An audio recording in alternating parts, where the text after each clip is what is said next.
বাংলাদেশে একটা কথা প্রচলিত, তোমরা যারা নেইমার নেইমার করো, নেইমার কি বাংলাদেশকে চেনে? এই একটা ভিডিও সেই প্রশ্নকারীদের মুখ বন্ধ করতে যথেষ্ট। নেইমারের হাতে বাংলাদেশের জার্সি, এমন দৃশ্য এদেশের নেইমার ভক্তদের জন্য পরম আরাধ্যের। বাংলাদেশের লাখো ফ্যানদের হৃদয়ে আছেন এই ব্রাজিলিয়ান।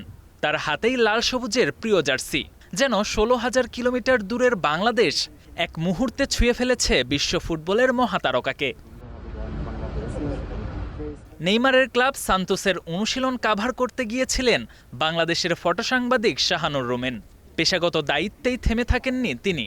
অনুশীলন শেষে এগিয়ে যান নেইমারের দিকে, হাতে তুলে দেন বাংলাদেশের জার্সি।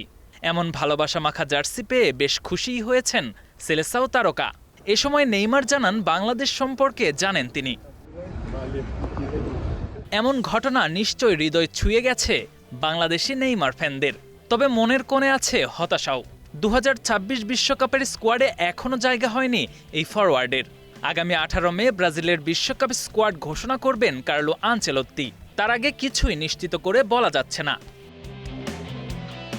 তবে এর আগে যদি ক্লাবের হয়ে শেষ ম্যাচগুলো ভালো পারফর্ম করতে পারেন, তবে হয়তো মন গলবে আনচেলত্তির। তাহলে আজকের আনন্দ দ্বিগুণ আকারে ফুটে উঠবে লাল সবুজের নেইমার ফ্যানদের চোখে মুখে। KM Sony, star news.